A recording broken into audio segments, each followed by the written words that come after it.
Hey everyone, welcome back to my channel. In this video, I will be blow drying my hair with this not even little, this big blow drying hairbrush. I do not remember where I bought it from. I want to say I got it from Ross Dress for Less for like $19.99 or something like that. But this is a good tool to use to blow dry your hair. Usually whenever I blow dry or silk press my hair, I will use a heat protectant, but not just only a heat protectant, my favorite heat protectant, and that is, oh, I dropped it, but that is the IC Fantasia hair polish heat protectant straightening spray. But as you notice that I don't have anything left in the bottle but just that much. And the last time I did a blow drying video, I was struggling trying to get that little bit out of the bottle, so there was no need of me coming back on here and struggling once again. Although I used this one, and this one is the Keratin Plus Pearl Extract 10-in-1 Frizz Control Thermal Spray. I don't know much about this, but this one right here, I know that this works wonders. I don't have to worry about heat damage or anything like that. But at the same time, I have not did a Moringa mask or Moringa shampoo and conditioner day in about a couple of months, I want to say. And whenever I do that and then either brush, blow dry, or whatever, and then turn around and silk press my hair, my strands be strong and I really don't have to worry about heat damage. But I just want to throw that out there for those who end up accumulating heat damage just like me. But I'm to the point now to where I can't let that stop me from either blow drying or silk pressing my hair, because when I went on my first hair growth journey that took me 5 years to get to waist length hair, I wasn't doing that many silk presses. And then whenever I did do it, it was crunchy and ugly. And I do know that because of the Moringa, that whenever I apply that to my hair and leave it in for a minute and then wash it out or whatever, I don't have to worry about frizz while silk pressing my hair. When my silk press used to be real raggedy. And I'm not saying that they look very professional now, but somewhat.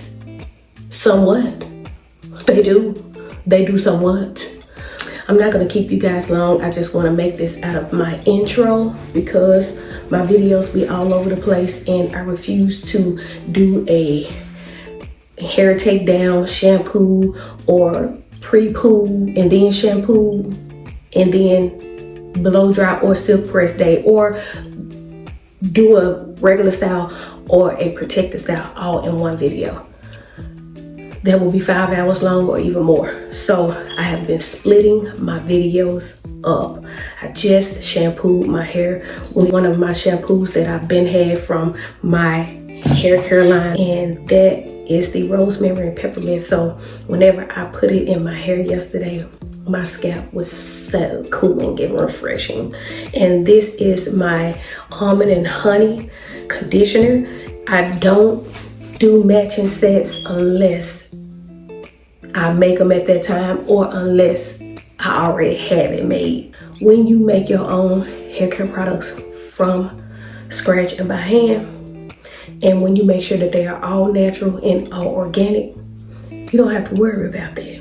You can mix and match. You can mix and match even if you buy from the store, but all I'm saying is that you don't have to worry about any parabens, any toxins, any alcohols. And that is why my hair is thriving. So that is the main reason why I decided to make this out of my intro, is because once I'm done blow drying my hair, I want to end the video. But all of my products, when I do my DIY shampoos, my Ayurvedic herbal growth sprays, they are filled with hair growth ingredients. And I don't be playing. A lot of people be worried about the measurements I'm telling you, if you will just go ahead, look at my hair reverting back.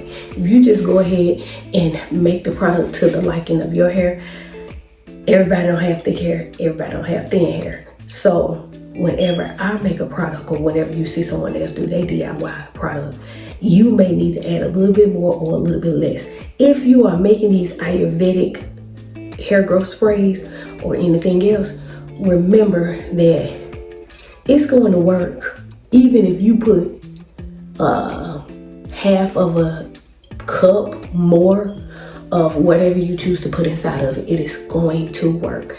You got to remember also, some people hair grow slower than the next. So you may want to put a little bit more rosemary or a little bit more hibiscus or whatever the case may be. Whatever. You may want to put a little bit more of that in your product. I just don't go by measurements when I'm doing my DIYs because they are going to work if you work it. You see my hair, it has come a long ways and it is actually reverting very, very fast. So let me just take my brush and try to brush it down.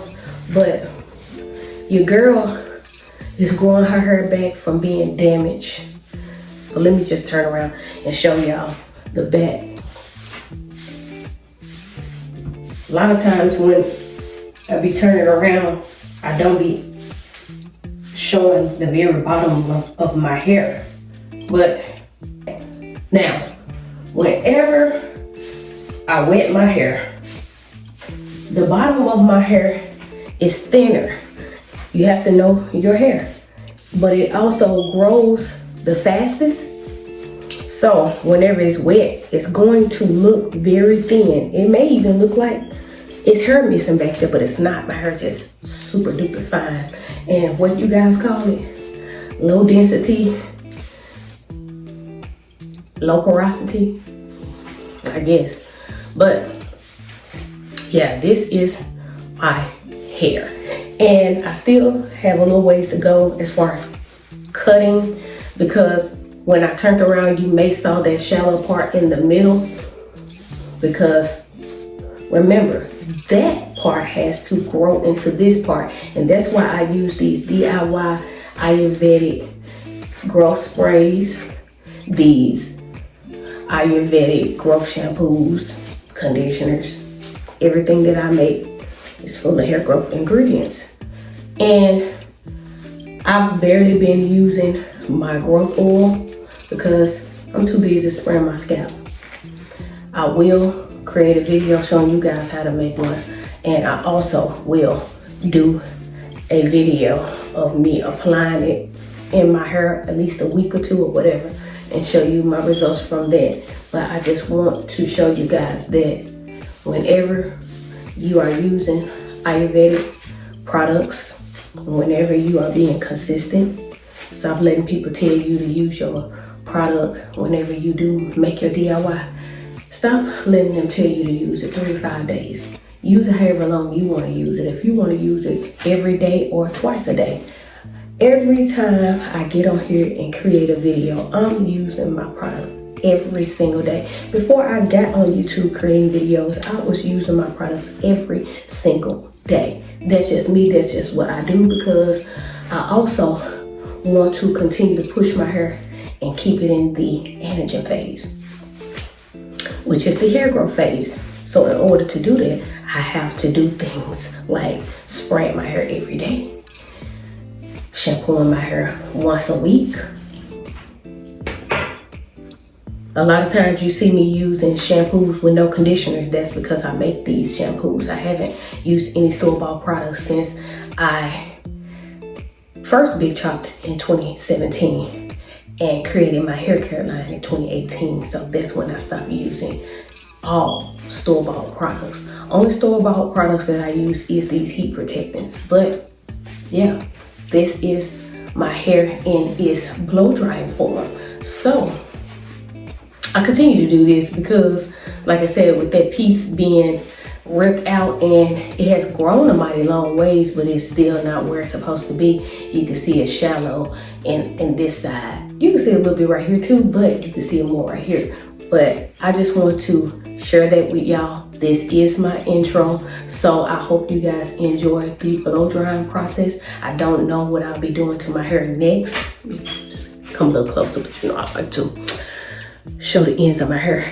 I don't know what I'm gonna be doing to my hair next. I may just wear it in a ponytail to church today. And then I may do some 2-strand twists if my hair will allow me to. I tried 2-strand twists before, and by my hair being super fine and low porosity, low density. Because for those of you that love going by that, remember we used to just talk about natural hair. I do usually leave my hair alone and I let it do what it do. And when I say leave my hair alone, meaning my ends, I wear my hair in a protective style, which is not tight to the scalp, and then I will use my DIY growth sprays. And then after a couple of weeks, just to make sure that my hair don't mat up to the point to where it's hard to take down and I end up losing hair, because we do shed from 50 to 100 strands a day. Not a week, not a month, but a day. So whenever you're taking them protective styles down, you are going to see some shedding, but that's the shedding that you didn't get to get rid of when your hair was in that protective style. So yeah, I just leave my hair alone. Yes, I do be wanting to change my hairstyle up after a certain period of time, because you just get burnt out of seeing your hair in certain particular styles.